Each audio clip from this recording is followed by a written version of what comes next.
Igitondo cyiza inshuti bavandimwe mudukurikiye, ambanje kubasuhuza mu izina rya Yesu. Yubasuhuza nitwa Pastor Francis Rukundo, ndi umushumba mu itorero rya Apostles and Prophets Church. Ndashimira Imana kubw'abantu rero badukurikiye hirya no hino. Imana yo mwijuru ibahe umugisha. Munyemerere dusenge twinjira mu ijambo ry'Imana. Data mwiza mu izina rya Yesu, Imana ya Abrahamu na Isaka na Yakobo, Imana y'agakiza kacu, Imana imwe mu wacu Yesu, nkwaye icyubahiro kuko uri umwami, nkwaye icyubahiro kuko uri Imana, nkwaye icyubahiro kuko uri umurengezi, nkwaye icyubahiro kuko uri umutabazi. Tuguhaye ikaze mwami, turakwakiriye muri iki gitondo. Abantu baragukeneye hirya no hino, bakeneye kumva ukuboko kwawe kubakoraho, bakeneye kumva imbaraga zawe zibageraho, bakeneye kumva ijambo ryawe ribasha guhindura amateka yabo, bakeneye kumva ijambo ryawe ribasha guhindura ubuzima bwabo. Mwizina rya Yesu Kristo w'i Nazareti, nanjye ndakwakiriye mwami. Nta wundi wabasha, nta wundi washobora keretse wowe wenyine. Niwe ubasha kugira icyo ukora ku buzima bw'abantu baduteza amatwi. Niyo mpamvu ari wowe nakiriye mwami mwiza. Ngwino uvugane nabo uhereye aka kanya, imikoro ndayiguhaye mwami.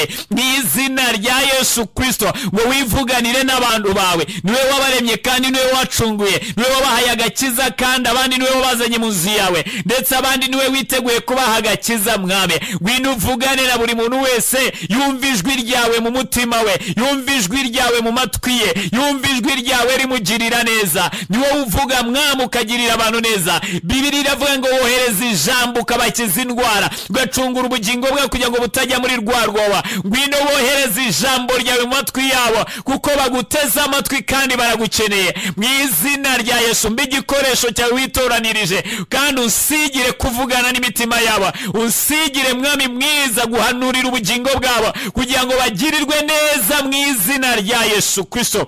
Dutangira mwami, utangirane natwe kandi turinde tugeza ku musozo, ari wowe wivugira wenyine, mu izina rya Yesu Kristo umukiza wacu, amen. Mani baho umugisha. Rero uyu munsi turaganira ku mutwe w'ijambo uvuga ngo icyakuzanye mu nzu y'Imana. Icyakuzanye mu nzu y'Imana. Abantu benshi ntago bazi icyabazanye mu nzu y'Imana, ariko muri iki gitondo Imana yashimye yuko mvugana n'abantu nkababwira icyabazanye mu nzu y'Imana. Ntago abantu benshi basobanukirwa icyabazanye mu nzu y'Imana. Niyo mpamvu bamwe bagenda batambitse ibirenge, niyo mpamvu bamwe bagenda banabitunganyemo. Ukabona umuntu watekerezaga yuko akirirwe, ariko wajya kubona ukabona rwose arimo aragenda yaratambitse ibirenge. Nimvuga gutambika ibirenge, ndagira ngo wumve umuntu ugenda ukuguru kumwe kuri mu by'isi, ukundi kuri mu by'agakiza, kumwe kuri mu by'isi, ukundi kuri mu by'itorero. Isi yaramufashe, isi yaramumize, ameze nka Yona amaze kugwa mu nyanja, hanyuma amirwa na rwa rufi. Noneho hari abantu basa nkaho bamizwe n'urufi, urwo rufi rwitwa Satani, mu nyanja yitwa isi.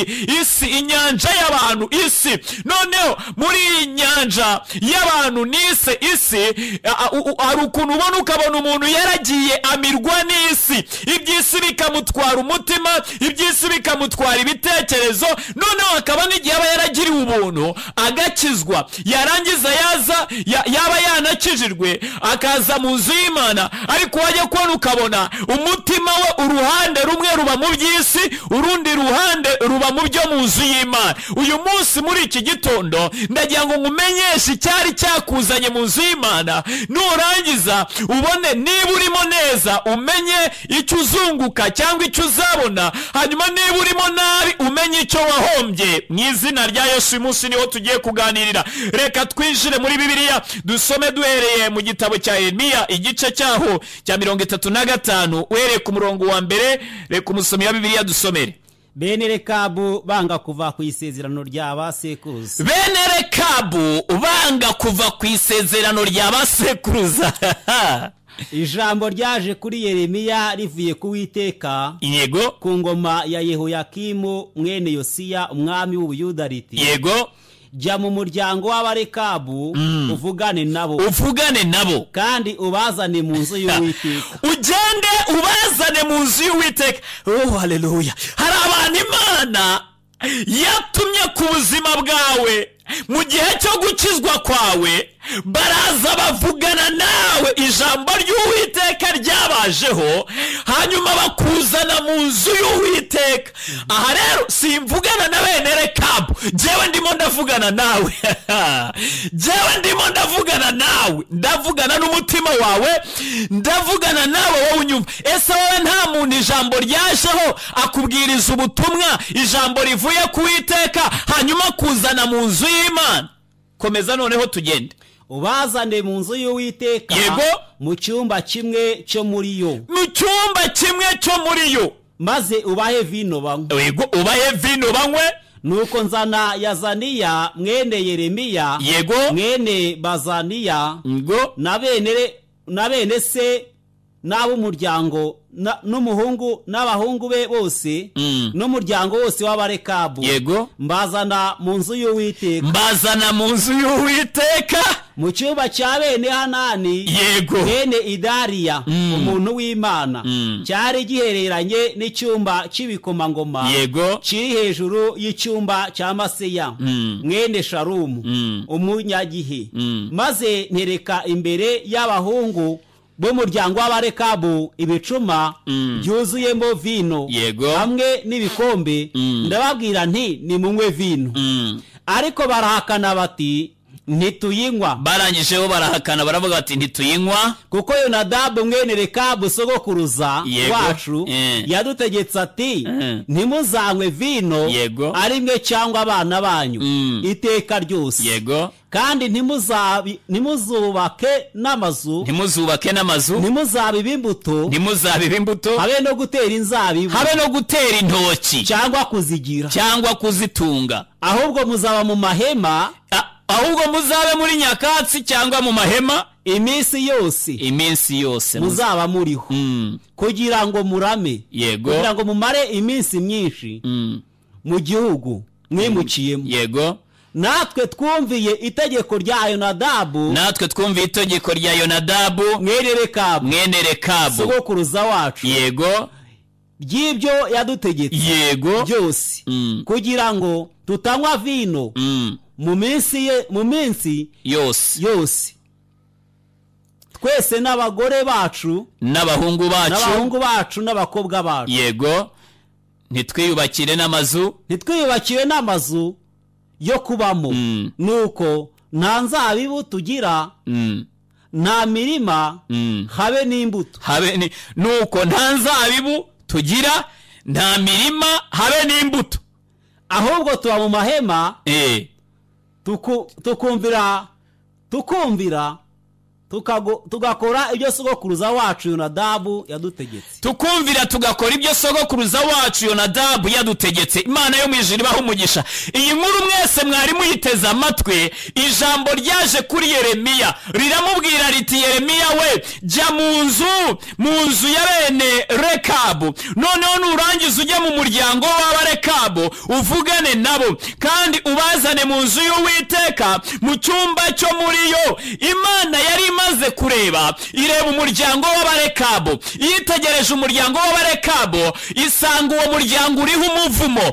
Isekuru yari yarabavumye, sekuruza wabo yari yarabavumye, arabavuma ko batazigera bubaka amazu, batazigera batunga intoki, batazigera bahinga inzabibu ngo beze, ngo bagire imirima se, ngo noneho arabavuma, aravuga ngo ahubwo muzaba mu mahema iteka yose, ngo nibwo muzarama. Mu yandi magambo, iyo yashakaga kubaka ibati, iyo yashakaga kubaka etaje, ubwo yahitaga akenyuka agahita apfa. Noneho baravuga bati kugira ngo muzarame, sekuruza aravuga kugira ngo muzamare iminsi myinshi, nuko mwaba mu mahema, nuko mwaba muri za nyakatsi, nuko mwabaho mutubaka amazu, nuko mwabaho nta gutera inzabibu, nta kubiba imbuto. Mu yandi magambo, mukaba bacumbitse iminsi yose kubera yuko nta mazu mugira. Noneho Imana imaze kwitegereza ubugari bw'umuvumo wari uri kuri uyu muryango, buriya nta muryango utagira umuvumo, utagira inenge, utagira ikintu kiwuriho basekuruza babo babashizeho. kuko urabona babamurikiye ibigirwamana, abandi babamurikiye imandwa, abandi babamurikiye nyabingi, abandi babamurikiye abacwezi, abandi babamurikiye amahembe, abandi babamurikiye ibitega. noneho imiryango itandukanye bagiye, buri muryango ufite ikibazo wiyiziho. sinzi wowe uneze amatwi ikibazo wiyiziho iwanyu, ariko hari imiryango y'abantu nzi bazi ubwenge, bafite ubwenge, ariko nanone bakaba bashobora no kubona amafaranga y'ishuri, ariko wajya kubona ukabona ntuzi ikibakura mu ishuri, bakajya barwara ibirwara biri aho bidasobanutse, ukabona byabakuye mu ishuri. abandi ugasanga baratunga bakagira n'inka nyinshi, ariko ubwenge mu ishuri bwaragiye. sekuruza babo baravuga ati ntimuziga ubwo bwenge. abandi ugasanga barabyara bakabyara abakobwa beza, ureba ku buranga ukabona n'abana beza, ariko gushaka reka da, ntabwo bajya bashaka. ugasanga umwana agejeje imyaka 30, 35, 45, ari aho ngaho ari umwana w'umukobwa mwiza, ariko nyine yarabuze umugabo. kubera iki? sekuruza wabo mu bisekuruza byabo hari uwabavumye, arangije aravuga ngo ntimuzashake, hanyuma bakabaho badashaka. n'ugiye kugenda ugasanga nyine barabita babwejuza mbwa, birasaba ko babanza gukubita imbwa ngo imoke inyuma, ngo bakagira utugenzo twa gipagani babanza gukora ngo barebe ko wagenda ukamarayo kabiri. ugasanga abandi umuntu yikozayo mu rugo akajya mu rushako, yagerayo ntamareyo kabiri gatatu, akabavuyeyo akajya no mu yindi nzu, ukabona ashaka mu nzu imwe, agashaka inzu ya kabiri, agashaka inzu ya gatatu, naho ni umuvumo uri kuri ubwo buzima. abandi nabo ugasanga abona akazi, akagira n'imirimo, akabona n'amafaranga menshi, ariko amafaranga ahora amuca mu myanya y'intoki. umwaka ntushobora kurangira ngo akubarire, ngo akubwire ibyo yakoze n'ibyo yagezeho. naho mu muryango w'iwabo nabo, nubwo nabo ni abandi barekabu, iwabo nabo ntabwo bagira icyo bageraho. imyaka ikaba 30, ukajya ureba icyo umuntu yagezeho ukakibura, 50 ikazagera, noneho yazagera mu zabukuru ukabona ntafite n'icyo azaraga abana, ukabona ntafite icyo azaraga abana. bamwe bariho umuvumo w'ubukene mu bundi buryo, abandi bariho umuvumo w'inyatsi. umuvumo w'ubukene n'inyatsi bisa nkaho bitandukanye. umukene nyine hari igihe aba adafite n'ibyo afite, ariko umuvumo w'inyatsi, dayimoni y'inyatsi iri ku muntu, wababona afite ibyo yakira, ariko satani akabimwaka. n'inyatsi nyine ikwaka igihari. mu yandi magambo hari ibyo wakira, ariko bikaza kuguca mu myanya y'intoki. ariko noneho umuvumo w'ubukene, dayimoni y'ubukene yo ibiri aho ngaho, umuntu yaramuhinduye umutindi. noneho Imana imaze kubibona ibagirira imbabazi, iravuga ngo bene Rekabo, reka ngende mbakureyo, nimara kubakurayo mbazane mu nzu y'Uwiteka. Imana yigira inama, iravuga iti reka ntume Yeremiya, yohereza ijambo kuri Yeremiya ngo genda umbwirire abo mu muryango w'Abarekabo, hanyuma ubazane mu nzu y'Uwiteka. noneho Imana itoranya muri bya bintu yari sekuruza yari yarabavumye, atabemereraga kuzajya bafataho, byarimo vino. urabona iyo umuntu avuze vino ushobora guhita utekereza umusemburo, ugatekereza agahiye kubw'inda yawe yakunaniye, ariko jyewe vino mvuga ntabwo irimo umusemburo aka kanya, kubera yuko turimo turayisoma mu ijambo ry'Imana. none aravuga ngo ubazane mu nzu y'Uwiteka, mu cyumba gihereranye n'icyumba cy'ibikomangoma. mu yandi magambo, twari twazanywe dushyirwa hafi y'abanyacyubahiro, mu cyumba cy'ibikomangoma, hafi y'icyo cyumba cya Mesaya. haleluya! cyumba gihereranye n'icyumba cy'ibikomangoma, kiri hejuru y'icyumba cya Mesaya mwene Shalumu umunyagihe. ngo noneho maze mbatereka bya bindi batari bemerewe n'umuvumo. Imana hari ibyo yaduteretse. ubundi mu mivumo na karandezi wanyu ntabwo umugisha wari uwemerewe, ariko mu nzu y'Imana, Imana yemera umugisha, kandi ikavuga yuko tuzabona umugisha, ndetse tuzabona ngo nibibiruta inshuro 100 muri ubu bugingo, tukazabona n'ubugingo buhoraho. mu yandi magambo rero ndashaka kuvuga iki? nawe bakuzanye mu nzu y'Imana kubw'ijambo ry'Imana ryaje kubavuga butumwa, baraza barakubwiriza, bamaze kukubwiriza bakuzana mu nzu y'Imana, bagutereka ijambo ry'Imana. kandi basogakuruza abakurambere b'iwanyu ntabwo bashaka ko wiga ijambo ry'Imana, nta nubwo bashaka kukizwa neza, nta nubwo bashaka guhagarara neza mu gakiza, kuko uhagaze uhagaze neza wakwirukana imyuka yose baterekereye niyo bakoreye, noneho ukabamerera nabi, ukirukana imizimu, ukirukana karande, ukirukana karondozi, noneho ukabakura mu buzima bwawe. Numenye ijambo, noneho bakuzana mu nzu y'Imana, wowe baguteretse ijambo ry'Imana. Icyo bateretse abarekabu nicyo sekuruza yari yarababujije. Nawe rero icyo baguteretse mu nzu y'Imana nicyo nawe imivumo y'iwanyu, karande z'iwanyu zitemeraga yuko nawe wazabona. Reka mbabwire, umugisha iwanyu ntabwo byari. Hari abantu, hari imiryango imwe n'imwe ukurikirana ugasanga n'aborozi, ukaba wavuga ko nabo ari abatunzi cyangwa aborozi, reka tubivuge muri icyo kinyarwanda, ariko wazajya ujya mu ishyo ry'inka ziwabo ugasanga ni nk'inka 50 ariko zifitwe n'abantu barenga 15. Umwe afitemo 2, undi afitemo 1, undi afitemo 3, bababara bakababara mu batunzi, kandi izabo ntizijya zigwira, ntizijya zigira zite. None ugasanga icyo nabo kibayo ni ikibazo kiri ahantu. Buri muntu wese uneza amatwi muri iki gitondo, nawe uretse iby'umuryango w'abarekabu, tekereza ibyawe. Niyo ngo yije guca muri iki gitondo, ntabwo nje guca ngo iza abarekabu, kuko abarekabu sibo banteza amatwi. Wowe mu muryango w'iwanyu ikibazo kiriyo ni iki? Wowe mu miryango y'iwanyu karande iriyo ni iyi? Dore Imana yamanuye ijambo ngo tukuzane mu nzu yayo. Yamanuye, yatumye abakozi b'Imana nk'uko yatumye Yeremiya ngo bakuzane mu nzu y'Imana. Hanyuma icyakuzanye mu nzu y'Imana ni ukugira ngo tugutereke, ni ukugira ngo tuguhe icyo Satani atashakaga yuko uzabona, icyo kuzimu batatekerezaga ko wabona, icyo abakurambere abazimu bapfuye barakirwe n'imyuka na karande babasogokuruza banyogosenge bakuvumye, icyo batatekerezaga yuko wazabona nicyo waje kubona mu nzu y'Imana. Dore icyatumye ukizwa rero. Ubwo ukizwa nabi, dore icyo uhomba. Urahomba iby'Imana yari yaguteguriye, urimo urahomba iby'Imana yari yarakugeneye, urimo urahomba iby'Imana yari yaraguteretse. Bamaze kubazana mu nzu y'Imana babatereka ibyo karande ziwabo zitemeraga, ibyo karondozi ziwabo zitemeraga, ibyo karande ziwabo zitemeraga, cyangwa imivumo yawo bitemeraga, ibyo sekuruza atari yarabemereye. Noneho ngo aravuga ngo maze ntereka imbere y'abahungu b'umuryango w'abarekabu ibicuma byuzuyemo vino hamwe n'ibikombe, ndababwira nti nimunywe vino. Ariko barahakana bati, wo n'umurongo wa 6, barahakana bati ntituyinywa, kuko Yonadabu mwene Rekabu sogokuruza wacu yadutegetse ati. Babishyiragamo ikinyabupfura kuko bari batarasobanukirwa. Baravuga ngo yadutegetse ati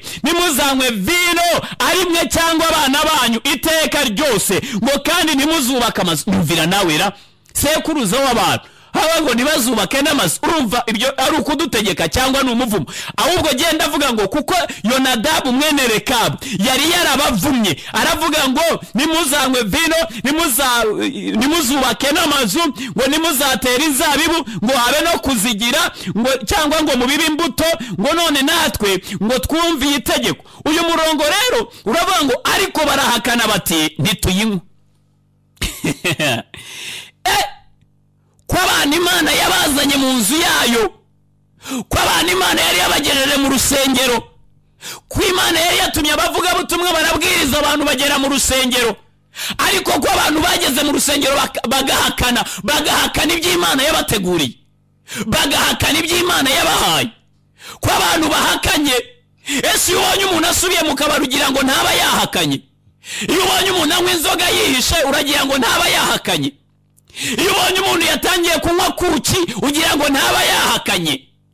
Iyo ubonye umuntu yatangiye kunywa bya bindi byose mujya munywa bikabatera kujya kure y'Imana, uragira ngo burya umuntu ntaba yahakanye?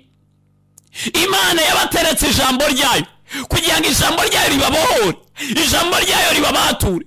Yabazanye mu nzu y'Imana, irangije ngo nimuguma mu ijambo ryanjye muzaba bigishwa banjye nyakuri, namwe muzamenya ukuri, kandi ukuri niko kuzababatura mu bubata bwa bene Rekabu. Ukuri niko kuzababatura mu bubata bwa sogokuruza wanyu. Ukuri niko kuzababatura mutura mu mivumo y'iwanyu, ariko mwageze mu nzu y'Imana munanirwa gukizwa, mwanga gukizwa neza, mwanga ijambo ry'Imana, muraryumva rigaca mu gutwi kumwe rigahinguka mu kundi, mwarangiza mukabaho mudakora icyo ijambo ry'Imana rivuga. Iminsi mumaze mudakora icyo ijambo ry'Imana rivuga, burya byiswe guhakana. Iyo umuntu ageze mu nzu y'Imana yarangiza se hirya yaho wazajya kumva ukumva ngo yarishingiye gipagani, burya aba yahakanye akavuga ati ntabwo turinywa, kuko twege twabateretse ijambo ry'Imana.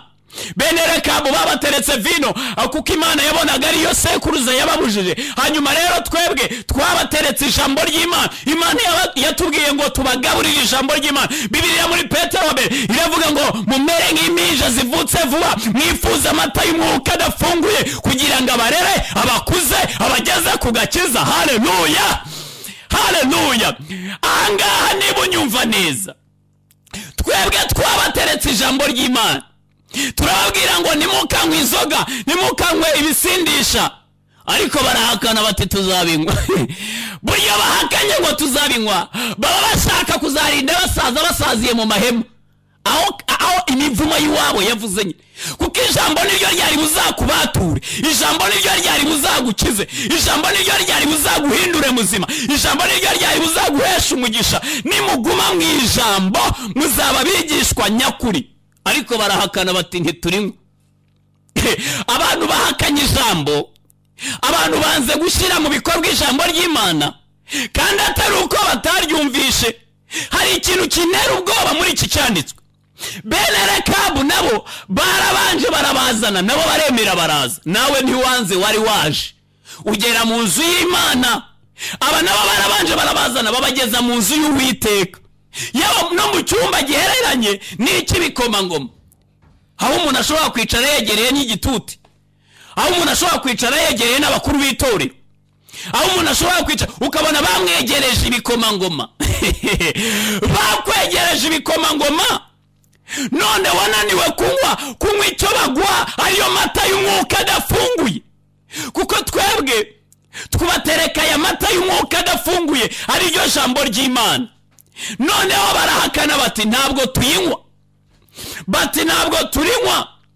Buryo umuntu yishingira gipagana aba yanze kurinywa, bw'ijambo rirabimubuza, none agiye kubikora. Iyo umuntu buriya yasubiye mu kabari aba arimo guhakana, akavuga ati nzaguma kuri karande z'iwacu, reka reka. Ntabwo ibyo bintu by'umugisha mumbwira ngo nyizwe neza ngo nzabona umugisha. Oya, sogokuruza yaratuvumye ngo tuzarinde dupfa tudashatse, none murimo murambwira ngo nyizwe neza nzabona umugabo. Oya, nzajya nsambanira hambyarire ku rugo, mbyarire ku rugo, ko n'abamasenge babyariraga ku rugo bakamutera inda ya mbere. Abana b'abahungu rero bazi kuzibadomeka. Hari ikintu kimwe nabonye abantu bamwe batitayeho, bagerageza gushaka kurwanya inda zidateganijwe, ariko batarwanya n'imyambarire ipfuye. Wese wabambitse ubusa kandi ngo urarwanya inda zidateganijwe, ubwo wemeye gutandika, emera neza abaguzi bagure. Ahangaha ababishinzwe nabo banyumve. Ubwo ndavuga inzego za leta zose zigenda zihuriye kuri uwo murongo wo kwigisha abantu kugira ngo birinde guterwa inda zidateganijwe, kuko aho jewe niho mvuga. Mubigishe no kwitwararika, mubigishe bahindure n'imyambarire. Rose aragenda yambaye ubusa, iyo wafashe inyanya ukazikura ukazikura mu bubiko bwazo, warenze ukajya kuzitandika burya ku kameza ku muhanda ubukeneye abaguzi. Nimugacurika ibintu. Iyo ukoma urusyo ukoma n'ingasire. Mbagira inama, mwarebye uruhande rumwe, nicyo gituma ikibazo cyanyu kidakemuka. N'ababishinzwe urwo rugamba muzarutsindwa igihe cyose mutazamenya inzira yo kubicishamo. Mupromotinze imyambarire yo busa, mwambaye ubusa, muri mu nzira mwambaye ubusa, batabatera inda bazakora iki? Hari n'igihe biba ngombwa yuko umuntu akangura abantu, ahumura abantu, ariko babazana mu nzu y'Imana babatereka ibyo babateretse. Ariko mwebwe babateretse ijambo ry'Imana, barangije baravuga bati ngaho noneho nimugire mute ngo ariko barahakana bati ntituyinywa kuko sogokuruza yaratuvumye. Murashaka kutwigisha ijambo ry'Imana ngo duhagarare mu byanditswe byera tugende uko Imana ishaka hanyuma Imana izaduha umugisha, kandi sogokuruza yaravuze ngo tuzagwe ku mashiga. Ubu abantu baze gukizwa neza ngo batazabona umugisha, barangiza bakabona icyo Imana yabageneye, ariko bari ku isezerano rya basekuruza babona ba nyirasenge. Abapfuye batize bati ntimuziga, nabo bati natwe twumviye itegeko rya sogokuruza. Abapfuye batubatse amago ngo basazire mu mago yabo, abakenyuka hari imiryango ibiri aho umuntu yageze imyaka 50 nako 45, ubwo wakaba niwe musaza w'iwabo, niwe bagisha inama, niwe byose. Kubera iki iwabo barakenyuka nta muntu upfa kugeza 50. Ubwo nawe kandi baba batangiye kumusura cyane ko batekereza ko mu minsi mike nawe ari buceho. Mvuga aya magambo ndagira ngo nkubwire iki wowe, ndagira ngo nkubwire ngo Imana yakuzanye mu nzu y'Imana kugira ngo igukureho umuvumo, igukureho karande, igukureho inyatsi, igukureho abadayimoni bagukurikiranaga, ikubohore, iguhe umugisha, iguhindurire izina, iguhindurire amateka. Yewe haraho mu muryango w'iwanyu uzaba ari wowe ubakurayo. Ariko ikibabaje warahakanye. Barakubwira gukizwa neza warahakanye, bakubwiye gusenga no kwiyiriza warahakanye, bakubwiye kwihana warahakanye. Uraho uri mu byaha nk'inkoko ibundikiye amagi. Hari ukuntu umuntu agenda akabundikira ibyaha nk'inkoko arihisha, Imana yaba yamfashaga, mushumba ntabimenye, mushumba wawe nawe arirwanaho ngo azibonera ijuru. Urabura gusama yawe magara ngo urahisha mushumba. Bamwe rero batinze mu guhisha abashumba babo, none bagiye kuzaharimbukira. Ariko barahakana bati ntituyinywa kuko sogokuruza yaratuvumye. Ngo rero ntabwo ntituziyubakira amazu, ngo ntituzatera inzabibu. Ukabona umuntu yarapagashije imyaka yo kubaho kwe abyuka akora, ariko arinza asaza ari mu icumbi kuko nyine karande yamubujije kwiyubakira inzu. Kandi yaba ari mu rusengero ukabona yananiwe gukizwa neza. Iyo yikanze udufaranga, yabonye udufaranga ashaka kwicara abandi bagabo bari nawe ngo agende abasengerere nabo bamusengerere, ahasigaye burya aba yahakanye, yanze kuva kuri gakondo. Abantu mwese mwanze kuva kuri gakondo y'iwanyu, nimuhame hamwe umuvumo ubone, nimuhame hamwe inyatsi zibone, nimuhame hamwe kuko Bibiliya iravuga ngo nari niringiye ko ruzera inzabibu ngo ariko rwera indibu. Ngo noneho reka mbabwire ibyo nzakorera urutoki rwanjye, nzasenya uruzitiro rwarwo ngo maze rwonwe, nsenye n'inkike yarwo ngo maze runyukanyukwe. Reka nkubwire inshuti yanjye, suzuma ubuzima bwawe. Nubwo wanze gukizwa neza, uraza gusanga nawe Imana yarasenya akazitiro kawe, urimo kunyukanyukwa, abadayimoni bakunyukanyuka, igasenya n'inkike, urimo konwa, abadayimoni bakona, ibirwara, inyatsi, imivumo, kuko wanze gukizwa neza. Iyo umuntu yanze gukizwa neza nta muntu abahima, burya uba wihima. Imana rero tugejeje munsi yayo, hirangije iratugerageza kugira ngo itumenye. Reka tujyeho muri Daniyeli ku gice cyaho cya 5, barasomaho akantu gatoya hanyuma tujye no ku murongo waho. Soma, tangira usome nta kibazo.